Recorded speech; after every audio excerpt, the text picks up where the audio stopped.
Ninth class start करते हैं mathematics में। Chapter number 4 linear equation in two variable, काफ़ी अच्छा चैप्टर होता है। ऐसा चैप्टर 10 क्लास में भी आपको दोबारा से मिलेगा। चलिए स्टार्ट करते हैं linear equation in two variable from NCERT class 9th। तो सबसे पहले आपको ये पता होना चाहिए ये लीनियर इक्वेशन आखिर किसको बोला जाता है। तो चलिए स्टार्ट करते हैं। तो इसमें जो है दो वर्ड आपको दिख रहे होंगे, एक तो लीनियर इक्वेशन है, दूसरा है इन टू वेरिएबल। इन दोनों से मिला के चैप्टर का नेम बनता है। तो सबसे पहली चीज आती है लीनियर इक्वेशन। तो लीनियर इक्वेशन मीन्स वो इक्वेशन जिसमें हर एक वेरिएबल की जो पावर होनी चाहिए वो 1 होनी चाहिए। सेकेंड चीज है इन द टू वेरिएबल, यानी कि उसमें दो वेरिएबल होने चाहिए। तो यहाँ पे मैंने एक जनरल फॉर्म लिख रखी है लीनियर इक्वेशन टू वेरिएबल की, जिसके अंदर आपको वेरिएबल दिख रहे हैं x एंड y, और दोनों की पावर कितनी है 1 1। तो इसका मतलब ये है कि दो वेरिएबल होने से टू वेरिएबल तो इक्वेशन हो गई। साथ में लीनियर कब होगी, जब दोनों की पावर कितनी होगी 1 1 होगी। बाकी जो आपको ए बी सी यहाँ दिख रहे हैं ये कांस्टेंट बोले जाते हैं, मीन्स ये नंबर्स होंगे। चलिए स्टार्ट करते हैं पहला क्वेश्चन। तो फर्स्ट क्वेश्चन यहाँ पे गिवन है कि साइज में the cost of a notebook is twice the cost of a pen, write a linear equation in the two variable represent their statement. तो इस स्टेटमेंट को मुझे टू वेरिएबल इक्वेशन में रिप्रेजेंट करना है। तो हम लोग यहाँ पे कुछ चीज़ें लेट कर लेंगे। दो चीज़ें हैं, यहाँ पे एक नोटबुक की कॉस्ट की बात हो रही है और एक हो रही है यहाँ पे पेन की। तो लेट करते हैं, let cost of a pen is equal to x rupees, मैंने यहाँ पे लेट कर लिया है, is same as cost of notebook, मैंने यहाँ पे y रुपीज लेट कर लिया है। अब सिचुएशन यहाँ पे कह रही है कि the cost of a notebook, the cost of the notebook is twice the cost of a pen, means एक नोटबुक की जो कॉस्ट है वो पेन की कॉस्ट की कितनी है, ट्वाइस मीन्स डबल है। तो देखिए हम लोग क्या करेंगे, सबसे पहले ये वन साइड का लिखना है, आपको y लिख देना है और वन साइड आपको x लिख देना है। अब सिचुएशन को समझना है कि कौन सी वैल्यू ज़्यादा बड़ी है। तो यहाँ पे साफ साफ बोला जा रहा है जो y है means the cost of the notebook is double of the x। तो यानी कि ये वैल्यू ज़्यादा है, ये वैल्यू कम है। ये वैल्यू कितनी ज़्यादा है, इसकी डबल है। इसका मतलब अगर छोटी वाली वैल्यू को डबल कर देंगे तो दोनों आपस में हो जाएंगे इक्वल। तो ये हमारी इक्वेशन बन चुकी है। इस तरह से ये इक्वेशन बनी है क्योंकि इसमें दो वेरिएबल हैं और साथ में दोनों की डिग्री कितनी है 1 मीन्स पावर 1 है, मीन्स ये लीनियर भी है और टू वेरिएबल भी है। तो स्टार्ट करते हैं नेक्स्ट क्वेश्चन। तो स्टार्ट करते हैं सेकंड क्वेश्चन, काफी ज्यादा इजी क्वेश्चन है। Express the following the linear equation in the form ax plus B Y plus C is equal to 0। तो ये जो होती है लीनियर इक्वेशन की जनरल फॉर्म होती है, इसको यानी कि सभी इक्वेशन को कन्वर्ट करना है जनरल फॉर्म में और साथ में मुझे यहाँ पे ए बी सी की वैल्यू भी फाइंड आउट करनी है। चलिए ठीक है स्टार्ट करते हैं। तो फर्स्ट पार्ट, तो 2x plus 3y is equal to 9.35 बार। तो हम लोगों का काम ये है कि इस फॉर्म में लेके आना है। फॉर्म ये कह रही है कि हर एक टर्म इक्वल के इस साइड होना चाहिए और उस साइड 0 ही होना चाहिए। तो इसमें 9.35 इक्वल के उस साइड बाय साइड है। तो सबसे पहले सारे के सारे टर्म्स मैं एक साइड ले आता हूँ। मैं ले आया, बराबर में क्या बचेगा 0 बचेगा। अब ये जो फॉर्म आ चुकी है ये जनरल फॉर्म को सेम एज लाई कर रही है। अब मुझे क्या करना है, वैल्यू निकालनी है ए बी सी के। पहला आंसर हो चुका है, मीन्स मैंने यहाँ पे इक्वेशन को जनरल फॉर्म में कन्वर्ट कर दिया है, लेकिन सेकंड स्टेप में मुझे ए बी सी भी फाइंड करना है। तो इसलिए मैं क्या करूँगा, कंपेयर करूँगा A X plus B Y plus C is equal to 0 से। तो कंपेयर करते हैं, तो A is the coefficient of the X, means यहाँ पे आ जाएगा 2। B is the coefficient of the Y, means यहाँ पे कितना है 3, and the C is a constant.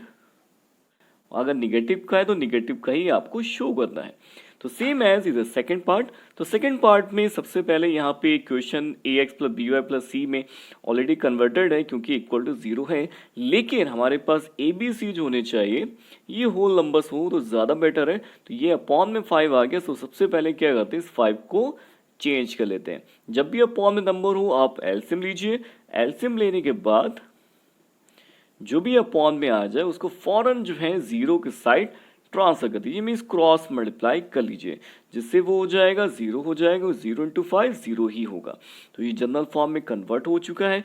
इसके बाद मुझे निकालना है यहाँ पे ABC, उसके लिए मैं इसको क्या करूँगा, कंपेयर करूँगा इसकी जनरल फॉर्म से AX plus BY plus C is equal to 0 से, जिसमें A कितना होगा, the coefficient of the X, ऊपर देखिए कितना आ रहा है 5, उसके साथ ही यहाँ पे B जो होगा कोफिशिएंट ऑफ द Y, तो Y के साथ तो यहाँ कुछ भी लिखा नहीं है, इसका मतलब है वहाँ पे 1 है। अगर निगेटिव साइन हो तो यहाँ निगेटिव भी लिख देंगे। इसी तरह से C जो होगा कांस्टेंट टर्म वो लिख देंगे। तो इस तरह से ये सेकंड क्वेश्चन कंप्लीट होता है। चलिए स्टार्ट करते हैं third question. Third part means, तो मैंने यहाँ पे थर्ड पार्ट नोट कर लिया है। तो यहाँ पे सिर्फ कांस्टेंट टर्म इक्वल के उस साइड है, बाकी टर्म इस साइड है। तो मुझे करना क्या है, सारे टर्म्स एक साइड लिख देने हैं, जो मैं लिख दिया है। जनरल फॉर्म में तो कन्वर्ट हो चुका है, लेकिन मुझे क्या निकालना है, ABC निकालना है। उसके लिए कंपेयर करेंगे जनरल इक्वेशन से। तो A is coefficient of the X means कितना आ गया -2, ऐसे B कितना आ गया 3 आ गया, और C means constant term means -6। Very easy. इसी तरह से अगला दे रखा है, इसमें भी सारे टर्म्स में इक्वल के वन साइड ले आया हूं। अब कंपेयर करेंगे किससे, AX plus BY plus C is equal to 0। तो आप क्या पाएंगे, यहाँ पे X जो होगा के साथ कोफिशिएंट 1 है, और B is coefficient of the Y -3, लेकिन C तो यहाँ है नहीं, मीन्स कोई यहाँ पे कांस्टेंट टर्म नहीं है। इसका मतलब इसकी वैल्यू क्या होगी, 0 हो जाएगी। Same as fifth part is 2x plus 5y is equal to 0। General form में तो कन्वर्ट हो चुका है। अब कंपेयर करते हैं, किससे कंपेयर करेंगे, AX plus BY plus C is equal to 0। A is the coefficient of the X, तो कितना है ऊपर 2 है, ऐसे B में कितना है 5 है, C इस बार फिर से 0 हो गया क्योंकि यहाँ पे कांस्टेंट टर्म है नहीं, तो वहाँ पे क्या लेंगे, 0 लेंगे। इस तरह से बाकी क्वेश्चन आप लोग लगाइएगा, आपको क्लियर हो गए होंगे। चलिए स्टार्ट करते हैं नेक्स्ट एक्सरसाइज। तो अब स्टार्ट करते हैं नया टॉपिक। जो नया टॉपिक है उसका नाम है solutions of the linear equation. तो सॉल्यूशन होता है क्या चीज़, किसको बोलते हैं, इसके बारे में पहले थोड़ा जान लेते हैं, फिर स्टार्ट करेंगे एक्सरसाइज। तो सॉल्यूशन मीन्स, जैसे फॉर एग्जांपल मैं यहाँ पे एक कंडीशन लिख दूँ, x plus 2 is equal to 0, और मैं पूछूँ आपसे write a value of the x या put the value of the x, we get the 0। Means हम लोग x की कौन सी ऐसी वैल्यू पुट करें जिससे यहाँ पुट करते ही आंसर 0 आ जाए, मीन्स LHS RHS बड़ा हो जाए। बिल्कुल सही आपके मन में आ गया होगा, -2 अगर मैं यहाँ पे पुट कर दूंगा तो ये कैंसिल होके आंसर 0 दे देगा, मीन LHS RHS आ जाएगा। मीन्स x की वो वैल्यू जिसको इक्वेशन को सेटिस्फाई करेगी उस चीज को बोलते हैं, उस वैल्यू को बोलते हैं सोल्यूशन बोलते हैं। तो यानी कि यहाँ पे कितने सोल्यूशन हो सकते थे, बिल्कुल सही है, सिर्फ एक ही सोल्यूशन ऐसा था, मीन्स एक ही वैल्यू x की ऐसी थी जिसके रखने से आंसर 0 आ सकता था। Means LHS is left hand side and the RHS is right hand side. एक x की वैल्यू ऐसी पुट करने से जिससे LHS RHS बराबर आ जाए, मीन्स इक्वेशन सेटिस्फाई हो जाए। सेटिस्फाई होने का मतलब ये होता है कि LHS RHS दोनों वैल्यूज इक्वल आनी चाहिए, तो उसको बोलते हैं सॉल्यूशन बोलते हैं। तो ये तो मैंने तो लीनियर इक्वेशन तो लिखी थी, लेकिन ये जो थी 1 वेरिएबल थी, लेकिन आपका जो चैप्टर चल रहा है वो कैसा है, 2 वेरिएबल। तो इसलिए एग्जाम्पल मैं थोड़ा सा लेता हूँ टफ, इस बार लेता हूँ x plus Y is equal to 10।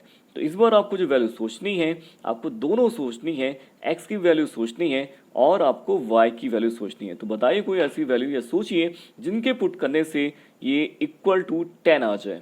तो बिल्कुल सही आपका आंसर, आप 5 प्लस 5 भी पुट कर सकते हैं और आंसर 10 आ जाएगा। 5 plus 5 is equal 10, 10 equal to 10। लेकिन इसके अलावा किसी और बच्चे के कुछ और भी मन में भी आ गया होगा, जैसे अगर मैं x is equal to 2 put कर दूं, y is equal to 8 put कर दूं, तब भी तो आंसर हमारा 10 आएगा, इससे तो सेटिस्फाई हो जाएगी। तो बिल्कुल बात सही है, इस तरह से काफ़ी वैल्यूज हो सकती हैं। x इक्वल टू 6 और y इक्वल टू 4 भी हो सकता है, x इक्वल टू 1 और y इक्वल टू 9 भी हो सकता है। तो काफ़ी वैल्यूज ऐसी हो सकती हैं जो इस इक्वेशन को सेटिस्फाई करेंगी। तो बिल्कुल हम लोगों ने यहाँ जान लिया है कि किसी भी लीनियर इक्वेशन या 2 वेरिएबल के जो सॉल्यूशंस हो सकते हैं वो कितने हो सकते हैं, बहुत हो सकते हैं। वो बहुत सी वैल्यूज ऐसी हो सकती हैं जो एक लीनियर इक्वेशन और 2 वेरिएबल को सेटिस्फाई करेंगे। लेकिन लीनियर इक्वेशन या 1 वेरिएबल में सिर्फ एक ही वैल्यू ऐसी हो सकती है जो उसको सेटिस्फाई करेगी, उसको बोलते हैं यूनिक सोल्यूशन। और जहाँ पे एक से ज़्यादा वैल्यूज आती हैं, मीन्स बहुत सी वैल्यूज आती हैं, जिसको बोलते हैं इनफाइनाइटली मैनी सोल्यूशन। तो linear equation in the two variable के जो सोल्यूशन होते हैं वो कितने होते हैं, इनफाइनाइटली मैनी सोल्यूशन में हम लोग काउंट नहीं कर सकते हैं कितने इसके सोल्यूशन हो सकते हैं लीनियर इक्वेशन टू वेरिएबल के। चलिए स्टार्ट करते हैं एक्सरसाइज। तो एक्सरसाइज 4.2 में जो फर्स्ट क्वेश्चन है काफ़ी इजी है, which one of the following option is true and of Y. तो यहाँ दे रखा है Y is 3x plus Y 5। तो पहले अभी पहचानिए कि इक्वेशन कैसी है। बिल्कुल सही, ये linear equation in two variable है। और नीचे क्या दे रखा option, unique solution, only two solution, infinitely many solution. तो अभी हम लोगों ने यहाँ सीखा है कि जब भी कोई इक्वेशन हमारे पास लीनियर इक्वेशन टू वेरिएबल होगी तो उसके जो सोल्यूशन होंगे वो कैसे होंगे, इनफाइनाइटली मैनी सोल्यूशन होंगे। मीन्स इसका right answer is third answer is right answer. तो सेकंड क्वेश्चन काफी ज्यादा इंपॉर्टेंट है। क्या दे रखा है इसमें, right four solution, right four solution for each of the flowing equation.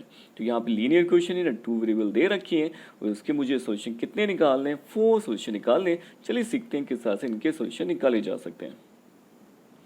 तो यहाँ पे मैंने सेकंड क्वेश्चन नोट कर लिया है, राइट फोर सोल्यूशन, मुझे चार सोल्यूशन यहाँ लिखने हैं। तो 2x plus Y is equal to 7। तो सबसे पहले आप ये काम करिए, यहाँ पे y इक्वल टू वैल्यू निकाल लीजिए। मैंने क्या किया, इस x को ट्रांसफर कर दिया और y is equal to 7 minus 2x। तो पहला काम ये होता है कि आप किसी एक वेरिएबल को यहाँ पे रोक लीजिए और सेकंड वेरिएबल एक साइड ट्रांसफर कर दीजिए। चाहे आपकी मर्जी है y रोके, आपकी मर्जी हो चाहे x रोके, कुछ भी रोका जा सकता है। यहाँ कंफर्टेबिलिटी यहाँ पे ये थी कि y रोकना ज़्यादा सही था, फ्रैक्शन में ना आए उतना अच्छा है। अब क्या करेंगे, अपनी मर्जी से आप कोई भी वैल्यू जो है x की सोच लीजिए, क्योंकि इनफाइनाइट मैनी सोल्यूशन होते हैं, आंसर बहुत हो सकते हैं। आप कोई वैल्यू टेक कर सकते हैं अपने मन से। चलिए जीरो पुट करके देख लेते हैं। तो एक पुट करके क्या पुट करना ही है, पुट कर दीजिए, जो आंसर है वो हमारा वैल्यू हो जाएगी। तो 7 माइनस इंटू 2 जीरो हो गया, तो y कितना 7 आ गया।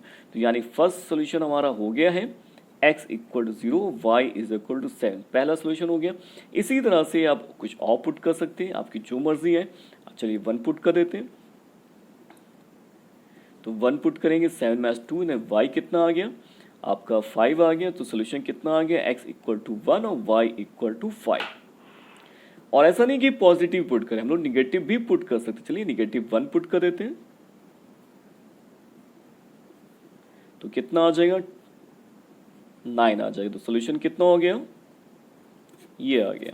तो इस तरह से मैंने 3 सोल्यूशन निकाल के दिखा दिए हैं। चलिए चौथा भी निकाल के दिखा देता हूँ। तो फिर आप कोई वैल्यू सपोज करिए, चाहे कोई भी वैल्यू आप सपोज कर सकते हैं x की।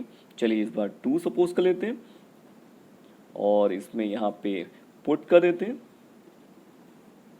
तो कितना आ गया, 3, यानी सोल्यूशन कितना आ गया, सोल्यूशन मीन्स ये ऐसी वैल्यू मैंने निकाल दी है एक्स वाई की जो इस इक्वेशन को क्या करेंगे, सेटिस्फाई करेंगे। सेटिस्फाई मीन्स अगर मैं इनको पुट करूंगा दोनों को एक साथ, जो मैंने पेयर यहाँ निकाले हैं एक्स वाई के, तो यहाँ पे LHS और RHS दोनों साइड इक्वल आ जाएंगे आपस में। तो इस तरह से क्वेश्चन को लगाना है। ऐसी सेकेंड पार्ट है, लगाइएगा, होमवर्क में रहता है। तो सेकेंड क्वेश्चन पूरा आपका होमवर्क में है। चलिए स्टार्ट करते हैं क्वेश्चन नंबर 3। तो स्टार्ट करते हैं क्वेश्चन नंबर 3। काफ़ी ज़्यादा इजी है। Check which of the following are solution of the equation x minus 2y is equal to 4 which are not. तो यहाँ पे कुछ हमें वैल्यूज दे रखी हैं, ये पॉइंट्स दे रखे हैं, आपको लग रहा होगा, लेकिन ये वैल्यूज़ हैं। किसकी वैल्यूज़ हैं, फर्स्ट वैल्यू हमेशा x की होती है, दूसरी वैल्यू हमेशा y की होती है। यानी x कितना दे रखा है, 0 दे रखा है, y क्या दे रखा है, 2 दे रखा है। तो यहाँ पे चेक करना है कि आखिर इस इक्वेशन के ये सोल्यूशन इनमें से कौन से हैं। तो उसके लिए हम लोग क्या करेंगे, वैल्यू पुट करते हैं, 0 पुट कर देते हैं। 0 minus 2 into 2 equal to 4, negative 4 equal to 4। ये इक्वल नहीं आया, जब इक्वल नहीं आया मीन्स ये हमारा सोल्यूशन नहीं है। इसी तरह से अगली वैल्यू बात है, x कितना 2 है, y कितना है, यहाँ पे 0 है। पुट करके देखते हैं यहाँ पे, तो ये 2 माइनस 2 इंटू 0 इक्वल टू 4। तो 2 equal to 4 not equal to आया, मीन्स ये भी सोल्यूशन नहीं है। अगली वैल्यू लेते हैं यहाँ पे, x कितना है 4 है, y कितना है 0 है। तो 4 माइनस 2 इंटू 0 इक्वल टू 4, ये मैंने वैल्यू यहाँ पे पुट कर दी है, जो मैं इक्वेशन यहाँ ऊपर लिख रहा हूँ। तो 4 इक्वल टू 4, ये इक्वल आ गया, तो यानी कि ये सोल्यूशन उसका है। तो इस तरह से चेक करता है।